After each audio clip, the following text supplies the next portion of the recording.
because there was the time when I did qualify for indefinite leave to remain. I'd lived here for 5 or 6 years on a skilled worker visa sponsored by my employer. I met my husband, we got married. We'd been living together for 4 years before we got married. So I was completely relaxed about applying for this indefinite leave to remain, had all the proof that we were married. They make you do things as well, like go through the last 6 or 7 years of your life and detail every single time you've entered and left the country. And then about 4 weeks after I'd sent off these, wads of documents, I just got this really stark letter from the Home Office. It was honestly about 3 paragraphs, a couple of sentences each, just saying, we've reviewed your documents. We don't believe your marriage is legitimate. And it ended with sort of, I can't remember the exact wording, but it basically was, you've got 4 weeks to please vacate the country. Even at the point that the company decided to change Glamour, it was still selling about 300,000 print copies a month. That's way more than Vogue at that point. Yeah. It was still the market leader. It was a disaster, quote unquote, compared to what Glamour sales used to be. But I think because, as far as I could tell, it was still buoyant in terms of copy sales. I thought I might be going because by that point my salary was pretty high, and I think they probably thought we need to get somebody cheaper. So I knew the writing was on the wall for me, but I was not privy to their grander plans. I feel like I'm swearing a lot on this, and I'm really sorry. But I would like swearing. The best piece of advice I've ever had that I rely on weekly is, Joe, right now, someone out there thinks you're a shit, and there's nothing you can do about it. Hello, everyone, and welcome to How to Have Extraordinary Relationships podcast, where I talk to many different guests about many different things. And today I'm thrilled to have Jo Elvin, who is a former magazine editor, a writer. She's on Lorraine a lot, talking about fashion. She does a lot of stuff on Insta with Amanda Wakely and many other people, Gatineau Skincare, lots of wonderful, lots of advice. I've been watching it obsessively, actually, because being a woman of 58, my fashion sense is completely off kilter. I know that's not true. I'm just going to interrupt your lovely intro to say that's just a lie. But it feels like it because I keep buying tea dresses and I think, hang on, do you wear tea dresses at the age of 59? I mean, a bit weird. Absolutely. But so you're the go-to person for all this, and you're going to talk to us about lots of different things. So welcome and thank you so much for coming on the podcast. I really appreciate it. Thank you for having me. So actually what we're going to start with is something a little bit different, because there's a Substack you wrote, and there's also a piece you wrote for the Times about the fact that you are not from the UK. And when you married your husband a long time ago, who's British, you were hauled up by the Home Office and virtually deported. So we were interested in hearing about your experience of being basically a not English person in this country, because obviously you've been here a long time. Yes, it's interesting, isn't it? And the reason I was moved to write that was because the narrative about immigration is shifting at a really alarming and quite ugly pace, I think. We went from, and I'm not saying, I don't agree with Nigel Farage on anything to do with immigration, but, it went from something that I think some people understand is like, well, yes, of course, we don't want illegal immigrants here. Whereas I think I've got more nuanced views on that. To suddenly everybody who's not from here is some kind of target for hostility, including people who qualify for indefinite leave to remain. And, Farage is already talking as if it's an inevitability that he's the next prime minister, which really upsets me. And he's saying, well, if reform win, we will scrap indefinite leave to remain, and we will also revoke it for people who've already qualified. And that just got me so angry. It was just sort of like, now we're talking about every single person who's not from Britain, as if the whole goal to be here is to park our backsides and claim benefits. And I just really, and I don't know, I never really think like this, Lucy, ever. But I sat down and I thought, I know I have contributed a lot to this economy. I know I have. So I wrote a really ranty Substack about it all because there was the time when I did qualify for indefinite leave to remain. I'd lived here for 5 or 6 years on a skilled worker visa sponsored by my employer. I met my husband. We got married. We'd been living together for 4 years before we got married. So I was completely relaxed about applying for this indefinite leave to remain, had all the proof that we were married. They make you do things as well, like go through the last 6 or 7 years of your life and detail every single time you've entered and left the country. So you have to go through your passport and go, oh yeah, I went to New York for 3 days on this day and I came back on, and so things like that take a long time. But I Yeah. did it all. And then about 4 weeks after I'd sent off these, wads of documents, I just got this really stark letter from the Home Office. It was honestly about 3 paragraphs, a couple of sentences each, just saying, we've reviewed your documents. We don't believe your marriage is legitimate. And it ended with sort of, I can't remember the exact wording, but it basically was, you've got 4 weeks to please vacate the country. And it was Okay. just, the thing is, I was still quite young, and I look back now, Mm. and I'm more alarmed when I think about it now. At the time, I was like, but my marriage is real. I was in such denial. It was only when a lawyer said to me, we need to get on this. This is a nightmare. That I was like, oh shit. It was so You were difficult. young and you probably thought, oh, well, not really. No one's going I to kind of notice. did a bit. I mean, I obviously had the wherewithal to maybe check this out legally, but it was like, but I just couldn't compute that they'd come up with this idea that I was faking my marriage. It was just incredible. But so interesting, since the article came out in the Times and I talked about what I had to do to get, to be approved to stay, I've had about 4 other Australians who had exactly the same thing at the same time. People I don't know just going, my God, this experience mirrors mine. So in 2001, for some reason they had it in for the Aussies. I don't know why. So yeah. So you said you had to get together everything you possibly could ever think of and Yeah. go to, was it the Home Office, wherever, it's sort of 5:30 in the morning. And there was already The about immigration office in Croydon. Yeah. immigration, and there was already like 300 people there. Yes. And I didn't say this in the article because I don't want it to be misconstrued, but it was interesting. I'm pretty sure I was practically the only white face. And said, Oh, and what I took from that was, it's quite humbling that actually this is not a normal situation that white people have to go through. It's like, I was the odd one out. So I got there about 5:30, queued up, got into the building at 11:30, got given a number, waited another hour, gave my masses of, I mean, it was so galling because I was pretty sure I'd proven sufficiently that I was legitimately married. But then I had to, just every single photograph we'd ever had, bank statements, phone bills, all sorts of nuts things like party invitations that were addressed to the both of us from 3 years earlier, all this sort of stuff. And I just gave it to this guy who looked so bored and so sort of like, he wasn't even really listening. Yeah, okay, whatever. And sort of sent me away for another 2 hours.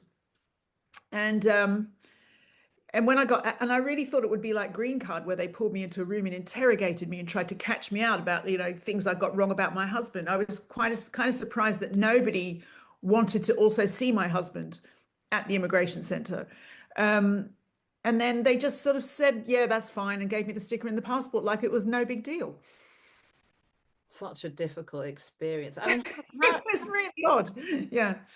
how have you felt after that? Because I mean, how long have you been in the UK? I mean, at least 20 years. I have now I've been in the UK 33 years. Yeah. Yeah. Well, basically, I mean, how do you feel? I mean, obviously you're Australian, but your accent is quite, it's not, as you say in the piece, it's not like Kathy Letts, who's still got a very strong accent. Yeah, it's kind of all over the place. It really depends. I've always been like that. I can go to America for 2 weeks and come back with a bit of an American twang. I don't know what's wrong with me. But I just have always assimilated, for want of a better word, in that way. So I really never feel, I feel at home here, but I still call Australia home. I still sort of like, I'll say to my husband, we really should think about a trip home, and Yeah. meaning that even though I've lived more of my life here than there. So I think a lot of expats like me, we definitely have that kind of sliding doors dual life where you've always got one foot in one camp and one in the other. And I love both places, and there are things I hate about both places. But I have to say, that hideous blip aside, Britain's been very good to me. So I kind of to have this idea that maybe we're changing into a country where we want to wall up and close ranks and we don't want to be welcoming. Mm. I think is really, really sad, because I think that freedom of movement's brilliant for everybody, not just people coming this way, but I also know an enormous amount of British people who went the other way. Yeah, no, absolutely. Mm. So how old were you when you came here to the UK? I was 22. So you were really young, and you've had an incredibly successful career. But let's go back. So were you, I mean, basically you've edited brilliant magazines for women. But going Thank you. back, when you started out, were you into fashion, like when you were little, or what? I mean, I wonder what I brought you. wasn't really. It wasn't about fashion when I was a kid. It was about music and pop stars and culture. And I loved writing, and I had an aptitude for writing.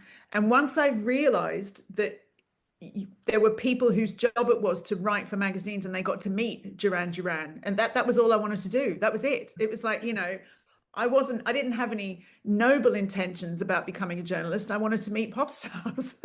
That's how it I just started. want to meet Simon Le Bon. I just want to meet Simon Le Bon, and I never have. You've met Simon Le Bon, haven't you? No, I haven't. I've met Spandau Ballet. I've met quite a few of that old guard.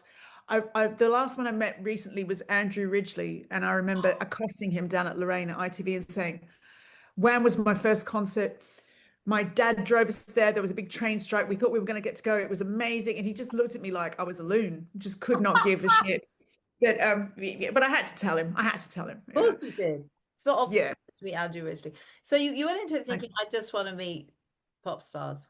At that time. But then I did really enjoy writing, and I did love magazines. I felt like it's so funny when I hear people talk about I sort of like really ran the gamut of all the criticism back in the 90s and noughties about magazines make women feel terrible. Magazines are, really the worst thing for women.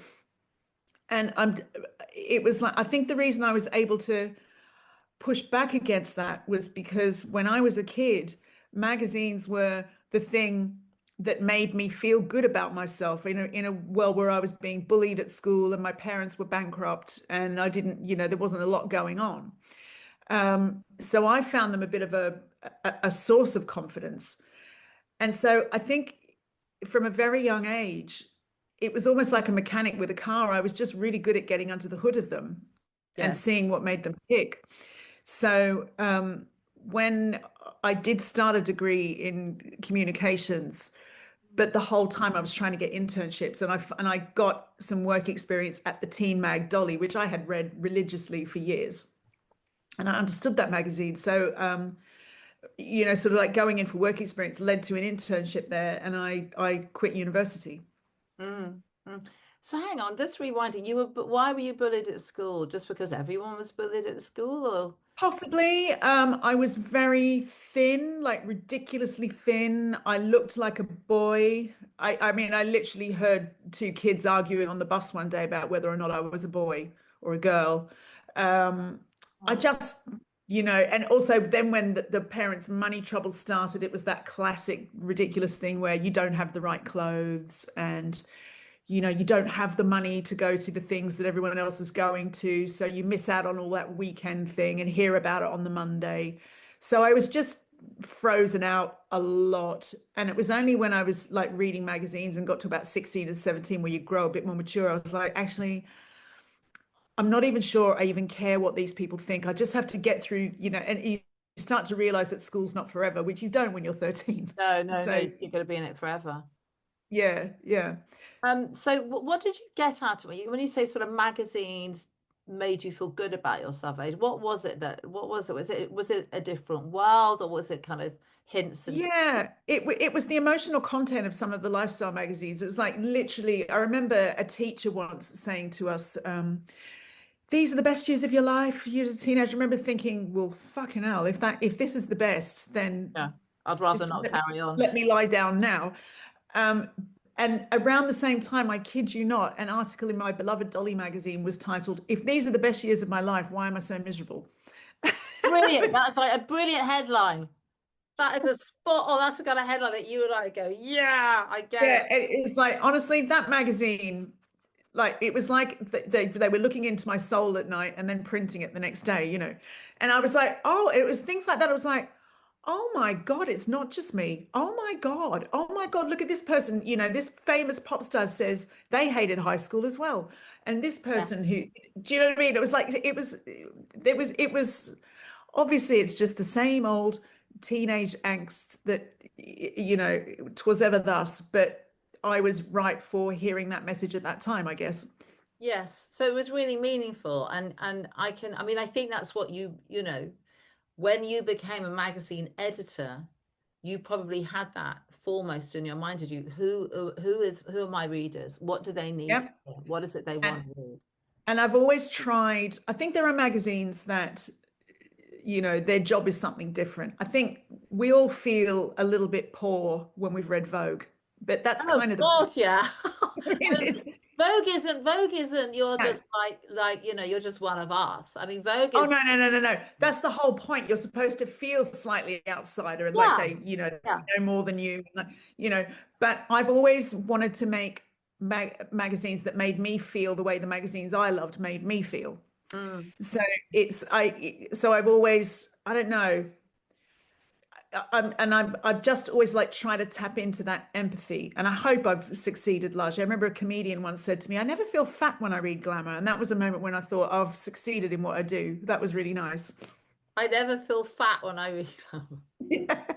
Why? Because it was sort of had normal people in it who weren't, you know, I think I mean, look, you know, we had the same issues with fashion sample sizes that Vogue magazine had. So, you know, there was definitely a time where if you wanted to feature the clothes that were the news, they were made in size 2 and size 0. yeah, So, but I tried yeah. to counterbalance that as much as I could in the rest of the magazine. And I think, unlike magazines like the high fashion magazines, one of Glamour's main reasons for existing was to provide all that emotional content and those emotional touch points. It's not the same as for a teenager, but it's still, you know, you've got 30 something women grappling with, I don't want to be, you know, I don't want to be a bad feminist, but I'd really like to be engaged as well. You know, it's sort of like, you know, Yeah, dealing yeah, with all yeah. those emotions. Yeah. Yeah. Yeah.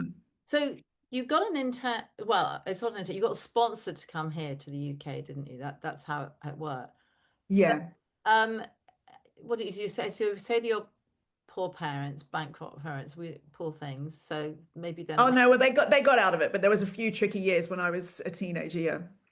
when they were saying we can't really afford anything very much. That's Yeah. really Yeah. stressful. It must have been really stressful for them. And It's funny, you know, it's interesting. I was only like years later when I was up at 4 o'clock in the morning waiting for a ferry in Greece with a couple of my friends, and we were out of our minds with tiredness and probably too many Retzinas. And and I started talking about it, and that was the first time I'd ever talked about it. And that was, I was like, actually, that time was a bit crap. But when you're a kid and it was just my normal and it was just our normal and you just muddled along. I didn't really notice it in the same way that when I look back on it, I notice it. yeah, you look back at it now and think, God, that was actually really That hard. was tough. I'm sure Yeah. it was tough for everybody because it's very Oh, shame. it was really There's a lot tough. of My shame mum got quite ill. Yeah. there's so much shame around money, lack of money. I think so. And I think it was definitely, you know, it was the 80s. It was the time of the yuppie and excess and Michael J. Fox making loads of money in films. And my friends we were living in the western suburbs and, you know, the girls I hung around with at school were obsessed with not looking like they came from the western suburbs. So it was all like, you know, it was all about money and going into the city and what you were wearing and new clothes. And, you know, we didn't have Instagram, but we still had the same pressures. So what does it mean? What western suburbs of where? Sorry, yeah, western suburbs of Sydney. Basically, when people in England think of Sydney, they think of lovely beach suburbs like Yeah. in Home and Away. That's the North Shore and the eastern suburbs Right. all along the coast. That was When your you Bondi Beach, Manly Beach. Exactly. When you come from the western suburbs, that's all the suburbs west of the coast. So Right. it's flat, it's very working class, there's no beach. The further out you go, the poorer it is. It's changed a lot now as places do. But so I guess the only equivalent I can think of is it's probably the same as back in the day as being labeled as an Essex girl. It's probably the Yeah. same sort of thing. Yeah, Yeah. yeah, yeah. So everyone would try and look like they were an eastern suburb girl. Yes. Yes. And talk like one and all of that sort of stuff. Yeah. And you couldn't, that was difficult for you because you didn't have any money. And I Yeah. guess there weren't so many thrift shops now. I mean, now you can dress Oh, well. oh, oh, thrift shopping was not a thing. Thrift shopping was what you did if you needed the charity. It didn't have the badge of honor it does now. Okay. But yeah, but also I think I was maybe a little bit ahead of my time, Lucy, in that I was like I didn't want to be hiding where I was from. I used to say to these girls, but you're all really cool. You don't, why don't you show people that people from the West can be as cool as you? Oh no, no. Yeah, it was really weird. Yeah. So then you get on, so then you say goodbye to your parents and they and your family. Yeah. And were they like, bye? Or were they like, oh, don't go? I think it was very mixed. They were, you know, I think they were proud that I wanted to do it, this is at the time when we waved me off at the airport, the plan was 2 years. Yeah. And my mum was pretty upset with that, with 2 years. And now Yeah. it's been 33. Um, and I remember when I phoned her, I'd been here about 3 years when I phoned her to say, oh, that guy I've been seeing when we're moving in together. And she was like, this is all my worst fears. I knew this would happen. You'd go over there and you'd meet somebody and you'd never come back. And that is what's happened. But that's just life, isn't it? It's hard. I mean, you've got a daughter, haven't you? Yeah, she's 20. She's Yeah. 20. So she came and said, I've said to my children, probably wrongly, everyone, don't hate me, everybody, none of you are moving anywhere. Yeah. I've I had do. to really think about it. I say that to Evie. So you're going to live here forever, aren't you? You're just going to live with me forever. But as much as it will probably pain me and break my heart, as much as it broke my mother's heart, I would never want to stop her doing whatever she wants to do. Yeah. So, and particularly she's an only child, so I feel like I don't want me to be the reason or her dad that she feels stuck somewhere. Do you know what I mean? So we're sort of like working hard to make sure she never has to deal with any of that. So also you got married, and you then came into the world of British journalism and magazines and all that, publishing houses. How was that? Was it a bit like, because when I've been to Australia, I know it sounds racist, it's just so far. I'm just like, oh my It really is. And even when you fly nicely, you're like, yeah, God, it's this like, is really far. It never gets any easier. oh, this is going on forever. Are we ever actually going to get there? And it feels very different. It just does. To me, it feels very different. Um, Yeah. Obviously there are similarities. Language, is the biggest one, but it's huge, it's massive, different culture. Yeah. How was it for you? You get off a plane and you're in journalism in London. Well, it's interesting because we do speak the same language, but then we don't. I often joke that I speak English and Australian. It is and it took me not so much about the language, more about mannerisms. I think there's a lot of commonality between Brits and Aussies. I think we're both on the whole quite sarcastic, quite wry, quite self-deprecating, love a bit of gallows humor. Australians are more blunt in the main. So it took me, and it was the tiniest things. Like I was in the toast, getting a coffee and some toast with one of the guys I'd worked with at TV Hits magazine. And I placed my order, and he was like sort of chuckling to himself. And I said, "Why are you laughing?" He said, "Oh, nothing, nothing." I said, "No, wait." He said, and he said, "Nothing." I said, "No, tell me, why are you laughing?" And he said, "Because you always say, 'Can I get a coffee?' and 'Can I get 2 slices of toast?' Where it sounds so aggressive. When you could say, 'Please, may I have?'" And it was like stuff like that. And I remember a PR pulling me up once, jokingly, but still, I was on the phone to her. chatting away. And I said, now listen, in Australia, now listen is a paragraph break.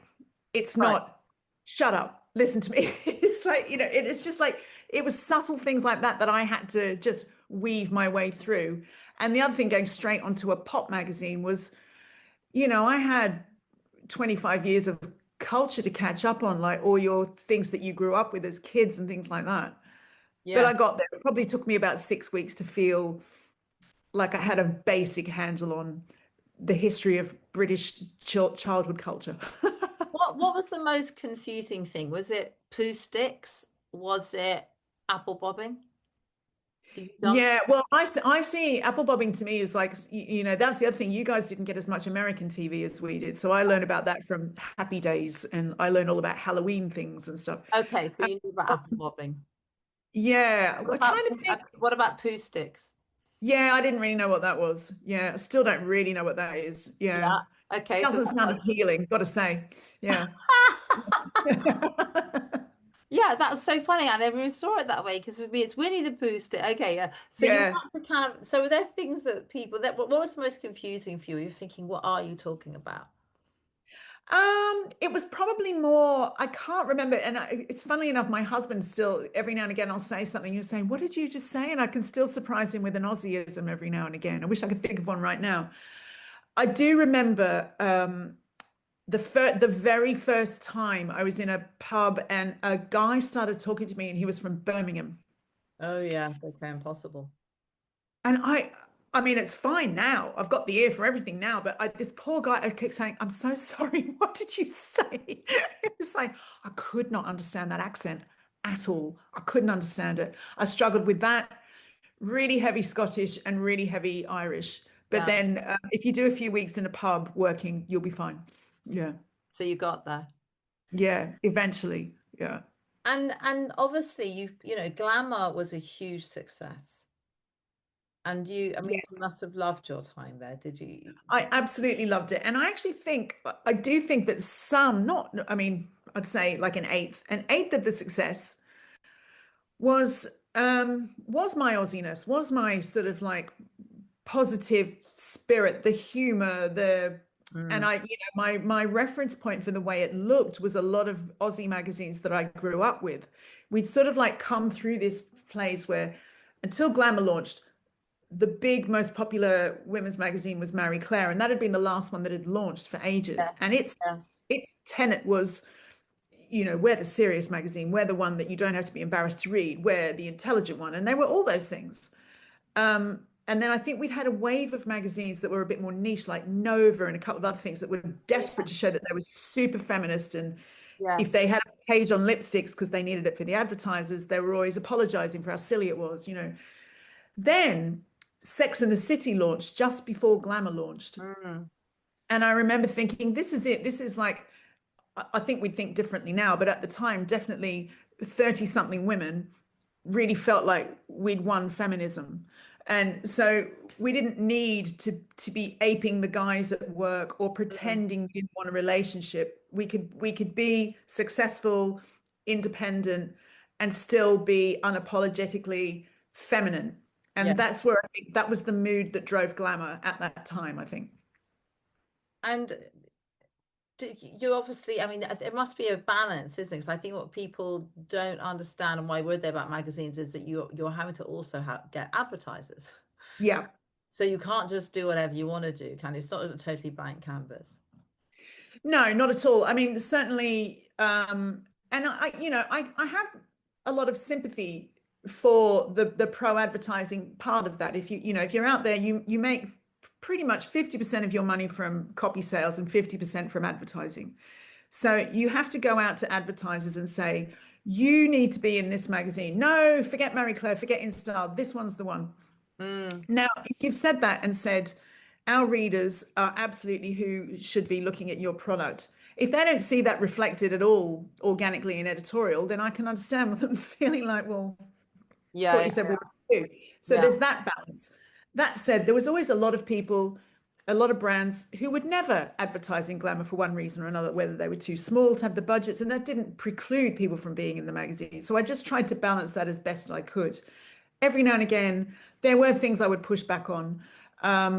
I never accepted advertising, and I certainly had some fights with people internally, but I never accepted advertising for things like feminine, like deodorant sprays, like, vaginal Oh, yeah, deodorant sprays, yeah, like yeah, yeah, all yeah. that sort of stuff. That I always felt like there was certain lines that we needed to hold, but it was hard, especially as the internet grew and advertising revenue fell. That line became harder to fight. Yes, yes, really difficult.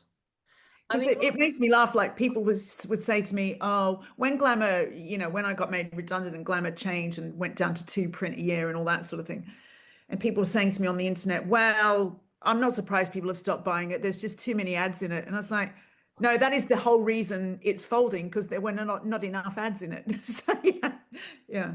yeah, so what changed? I mean, I guess, like, I mean, the internet changed it, did it, from like a... It's just the smartphone and Instagram, Snapchat to a lesser extent, but I saw it myself. I used to get on trains or planes, and you'd see everybody had at least two magazines Mm, on the lap, whatever. mm, And about 2010, 2011, that changed pretty dramatically, pretty quickly. And we pivoted, as everybody did, to digital content as well as the print, but mm, it wasn't replacing the revenue in the same way. And so all those legacy magazines like Glamour, Marie Claire, Cosmo, our bread and butter was still money from the print title. mm, So you still had to keep that going, mm. but it didn't stop it being still as much work as it always was, even if it didn't make as much money. And did you see the writing on the wall? Did you think this is going to come to an end? Um, do you know what? I have to say, I'm being really naive. I think because even at the point that the company decided to change Glamour, it was still selling about 300,000 print copies a month. That's way more than Vogue at that point. Yeah. It was still the market leader. It was a disaster, quote unquote, compared to what Glamour sales used to be. But I think because, as far as I could tell, it was still buoyant in terms of copy sales. I thought I might be going because by that point my salary was pretty high, and I think they probably thought we need to get somebody cheaper. So I knew the writing was on the wall for me, but I was not privy to their grander plans. And I was really shocked at at the way they completely changed it overnight. Wow. Yeah, what can you do? It's not my baby. So it felt like my baby at times, but it wasn't ultimately. So yeah. Well, it does feel like your baby because Yeah, it was like your baby for a while. Yeah. for a while. So Yeah. you had to let go. You just had to, what, Yeah. yeah.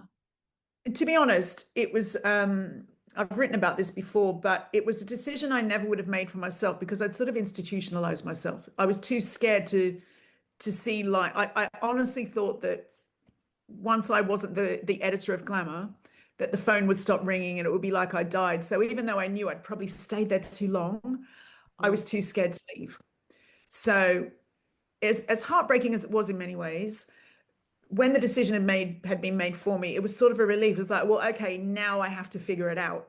Whereas before I would have not been brave enough to. So yeah. And you managed to, you did figure it out. Well, I think I'm still figuring things out, Lucy. Yeah, well, we're all still figuring things out. We're all I've still... had a very interesting sixth decade. It's been, I've I was very, very fortunate in that not long after I got made redundant from Glamour, I got a call from the Mail on Sunday and to ask if I'd be interested in editing You magazine, and I absolutely was. That was Yeah, I always a mean, magazine. what a great job. Yeah, it I really mean, there was. are downsides. We won't talk about this now, but I mean, working for the Mail Group, as I know, they are brilliant in brilliant many ways, but they're a hard taskmaster. I mean, you work very hard. Yeah, but I have to say, and I still go in there one day a week. I contribute to them on a show they do. Um, warts and all, that place is full of the best of the best of the best. Everybody there is really good at what they do. Mm, It was an absolute joy to sit around solving a problem with people who were all really clever. I loved my team. yes. Uh, I just kind of I just got to a point where I couldn't do any more with it. And just got, I don't know whether, maybe it's a midlife crisis. I don't know. I just was absolutely seized with the idea that I needed to figure out what comes after print media before it's decided for me again that I'm going. So that I've just made the decision to take the leap. Yeah. Yes. Did you at any point think I'm going to go back to Australia? No, that hasn't happened. It's you need $1 million for a really horrible house in Australia. So It's crazily expensive. it's awful. So I don't know. It's a nice dream, isn't it? My husband and I, we absolutely love the northern beaches. We spend as much time as we can in sort of like Avalon, Palm Beach. It is a bit of a dream to grow old there. So maybe we will. Yeah. Better Yeah, weather. yeah. But for now, no. I think my daughter is sort of like, she's just started drama school. She's just sort of at the beginning of her life. I think she'd kill us if we moved to Sydney right now. So. And you've written about very, very openly and about and showing vulnerability, which you say in your Substack is unlike you, about this sort of some people have said or implied to you that not being there with your aging parents is selfish, and you felt a little criticized, and then you have your own inner critic that's like, what do you? Yeah. But it does feel, it is selfish, isn't it? It is. And whether or not, I suppose sometimes selfish isn't necessarily a terrible, terrible thing. It just is. It's I made this decision as a 22-year-old for myself because, I mean, as if I thought I was ever going to be 55, as if, and so you don't think about what you're doing to your life at 22. You just get on a plane like a big wide-eyed Labrador and see what happens. And you don't realize at that point the emotional complications that you're possibly bringing into your life.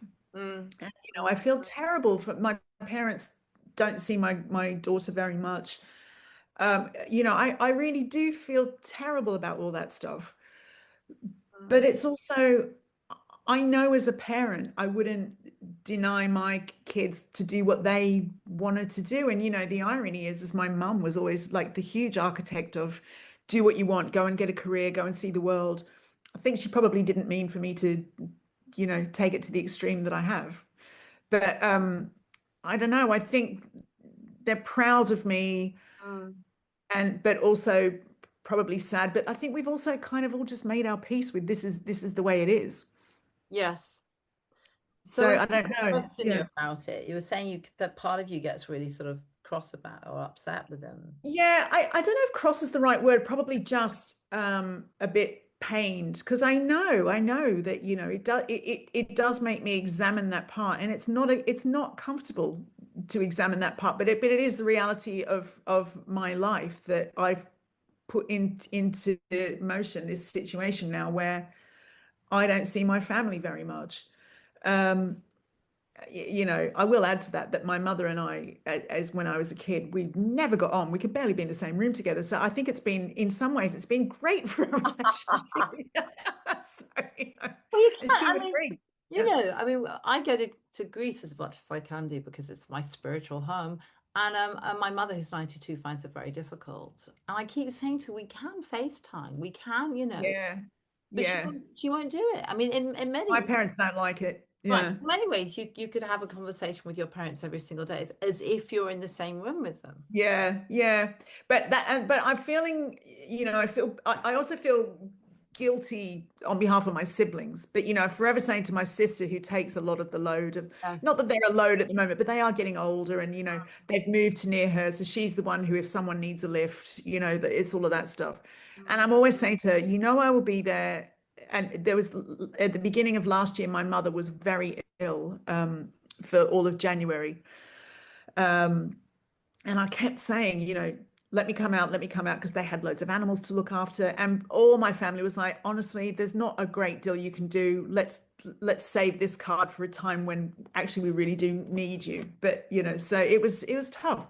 And I would have gone, but I had also, conversely, I was midway through a very new job, and it was just like, it was just like a big old complication. So yeah, but she's fine.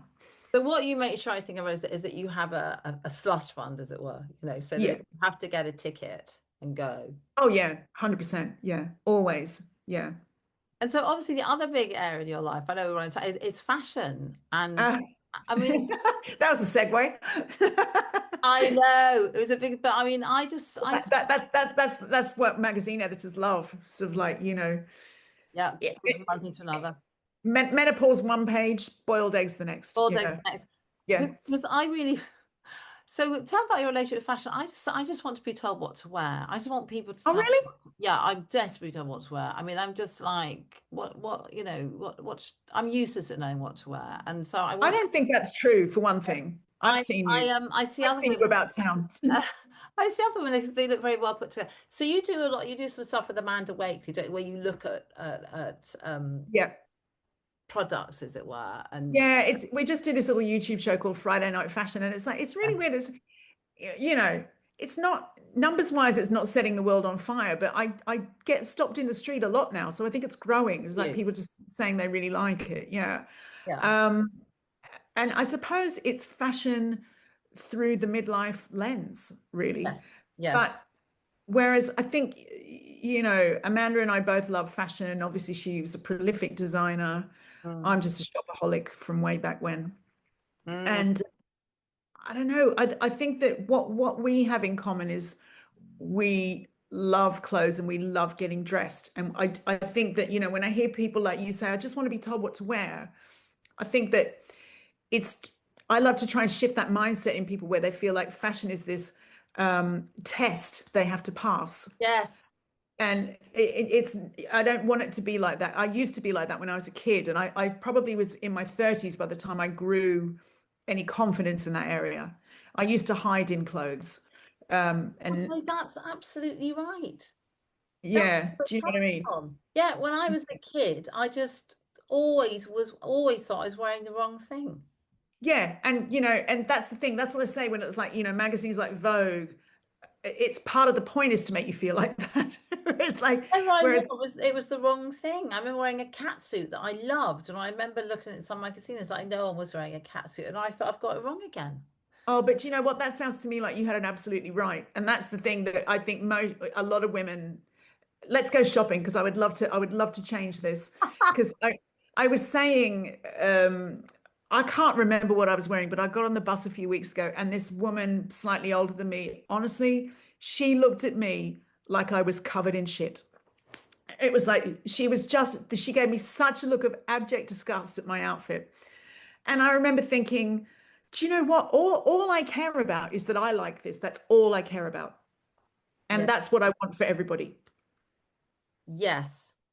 Yes, that is what we need. We need to. So you also on Instagram have a hashtag. Is it what clothes my husband clothes my husband hates?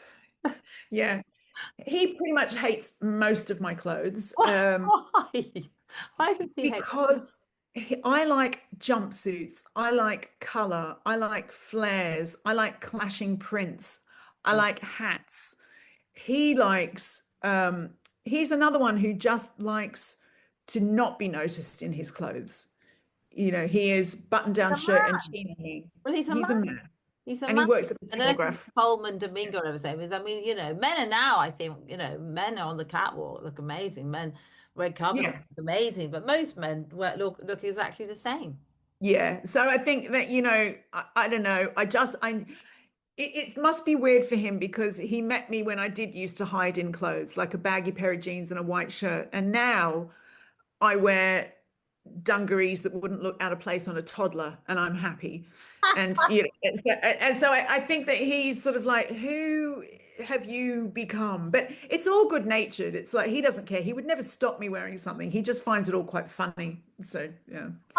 It's a great hashtag though. It really makes me Thank you. Yeah. It's sort of become its own mini movement on Instagram, which I'm quite proud of. It's like people tag me all the time in stuff that they say their husbands hate. Do they? Yeah. They put on something. I mean, my beloved catsuit was like, it was like wallpaper. It was sort of black and white wallpaper print catsuit with it. Sounds amazing. Then it had a red lace, sort of velvet lace buttons and ties, and I just thought it was the most fabulous thing. And in fact, if I could find it again, I'll definitely, if I You could... know what it sounds like? It sounds like current Valentino under the creative director Alessandro Michele. Well, I'm going to look it up. Oh, you have to. So just then, what life lessons have you learned? What's important? I feel like I'm swearing a lot on this, and I'm really sorry. But no, we like swearing. The best piece of advice I've ever had that I rely on weekly is, Joe, right now, someone out there thinks you're a shit, and there's nothing you can do about it. That is probably my favorite thing anyone's ever said to me. And in a more polite way, I was doing my own podcast a while ago with Catherine Ryan, and we were talking about, funnily enough, years before all these bloody Tommy what's his name marches, we were talking about how, patriotism for me, it never sits comfortably with me, because it always sort of like segues too easily into that kind of xenophobic vibe. And I said to her after this podcast, I said, oh, people are going to be upset with me for saying that, aren't they? And she said, whatever you say, someone's going to be upset. So you may as well just say what you think. It's like, you're absolutely right. You're absolutely right. Yeah. My other favorite thing is to do what you can today. But that really helps me when I'm feeling overwhelmed. Just think of one thing that you can do today, and you'll find that sort of like helps you to progress to the next thing, rather than feeling stressed about how much you've got to do or how much you haven't achieved yet. What can you do today? And it could be something as simple as, I can tidy my house for the first time in weeks, and it will just give you a mental clarity that helps you be resilient enough for the next thing. Yeah, and I keep banging on about this. I think we all do way too much.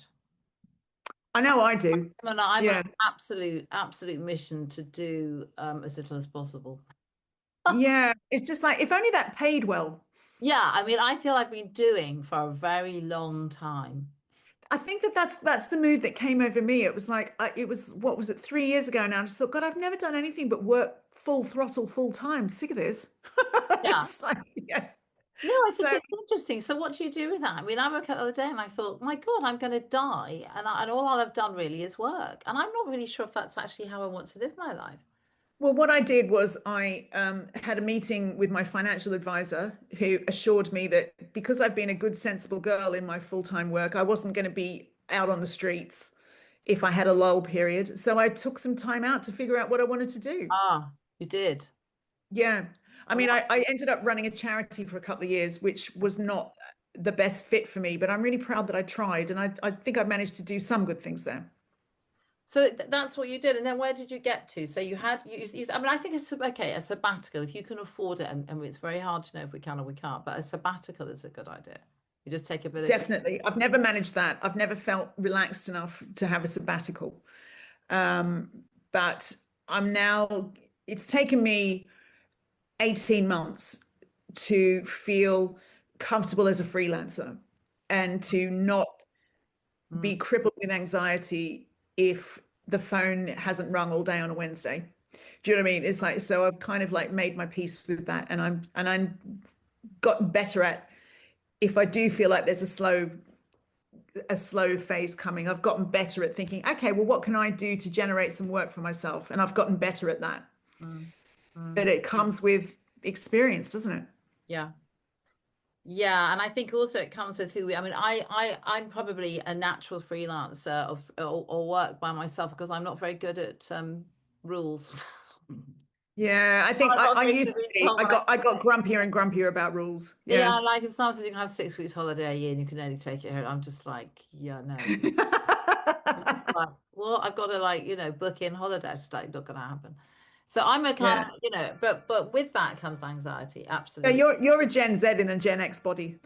Yeah, I don't know what they are. I mean, what's a Gen X? Well, we're Gen X. Oh, I'm a Gen X. Yeah, and the Gen Zs are the young ones who are just appalled that we used to go into the office 5 days a week. Oh yeah, and they say, so my friend has a whole set of them working for her. She says like 5 o'clock, they say, I've got to go now because I've got my Reiki class. Yeah. And I've got to go and balance my chakras at lunchtime. And she says, and don't you oppress me. That's happening. Yeah. Yeah, I'm 5 days a week in the office, like, I know. Honestly, that is like, that's like us learning that people used to just drive around in a horse and cart. That's how they feel about that. I know. Like, but you know what you say, I am one of them. I'm completely with them on that. I think that because I don't think true inspiration comes by sitting at a desk 5 days a week. I just don't. Yeah, and you know why this sort of like, because that's how we've always done it, is not a good reason to keep doing it. Yeah, exactly. Yeah. So thank you so much for coming. Well, we've really gone all over the shop, haven't we? I've enjoyed this. We've covered so much stuff. And where can people find you? Fashion, you and Amanda Wakely on YouTube. Yes, we're on Amanda Wakely's YouTube channel. I'm Joe_Elvin. Really recommend that. I've been watching it and it's been very thank you. Yeah, I really like it. It's been very helpful. We have a ball doing it. You do. Joe, you look like you're having a great time, actually. That's why I also like it. You get on, you look like you're having a laugh. Yeah. No, we probably wouldn't have met in other worlds, but we do get on. Yeah. I'm on Instagram, Joe_Elvin, and you can see me on Lorraine randomly. Yeah. Yes. So reach out if you want to know anything. Are you writing anything at the moment, or are you not? I'm always writing for my Substack. I've got a couple of things on the go for that. And then, Nicola Gill at the Times, I never know. It's like every now and again, she just like phones me within about 2 seconds without going, can I run this? So, but I never know what's going to float her boat or what isn't. I tell you, if Nicola Gill leaves the Times, there's lots of us are going to be very sad. And the place will have no content within a heartbeat. Where's she gone? So I know. She won't go, don't worry. She won't go. She's going to live forever. Thank you, Nicola, if you're listening. Thank you. All that lovely work you do. And thank you so much for coming on. I really appreciate it. I loved it.